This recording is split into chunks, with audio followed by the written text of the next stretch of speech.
So I want to talk a little bit more about design.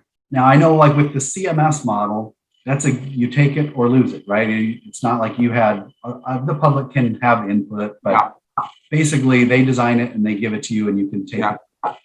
But when you had a chance to collaboratively design a model, yes, some of the Medicaid, Medicare Advantage, Medicaid, yes. Medicare, or your private employer negotiations, who needs to be at the table to design those things really well? Can you talk about that design process and what's essential to do that right? So it takes quite a bit of experience and be flexible in the way you think. And first of all, it takes not just experience and understanding how care is rendered and where the dollars are. If you understand those two things, then you can have a strong conversation with the payer. As long as you have to have trust with the payer and you build that trust. The people that needs to be involved from the care delivery side are people that understand relationship with the payer, because they have to also speak the payer's language and alleviate their concerns. I just told you, as I'm negotiating the additional payer contract, in addition to what the Department of Medicaid provided for us, I had to make sure from the get-go to tell them that I will not double dip and will design it as such, right? Of course, you have to have people that understand the flow of money, finance people. But I'm telling you, those designs and negotiation don't go through our formal financial department. We design them, we run the model. There is a model that you can run, and then we double check with our finance to make sure that we are all aligned. And once we are in all agreement, then we engage with the payer. The payer will run their numbers. Everybody wants to run their numbers of prior year with those changes and see where they sit, right? Once you run your model, then negotiation and the dance starts with the payer, right?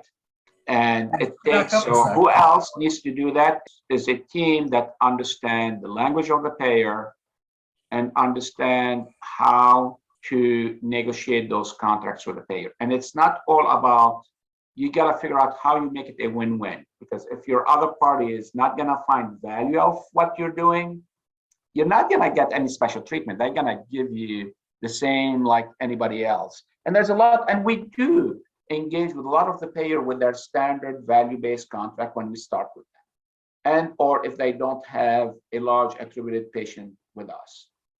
But once we move away from this, and once we show them what we can do more with other payers, they are much more inclined to actually reach out to us and say, hey, but many times larger payer that are national payers just cannot get the flexibility to do those things. And that's part of what prevent us not moving as fast as we need to. Is the payers are not ready. We are ready. So I would back up a little bit. You mentioned that it sounded like, if I heard you correctly, in the beginning, your own Metro Health finance people aren't even in the room. So you've got a subgroup. So who's in that subgroup? Is it just you clinicians? It's me. I directly lead those conversations and the negotiation. I have an executive director for payer relationship that used to live on the payer side. They have and they report directly to me. We are the two main people that do the negotiation and do the design. Now, under us, we have our analytics and the modeling that happens. Between myself and my executive director, we have designed together now in the last 6 years so many different models of value-based contract. We can be very creative to accommodate any payer.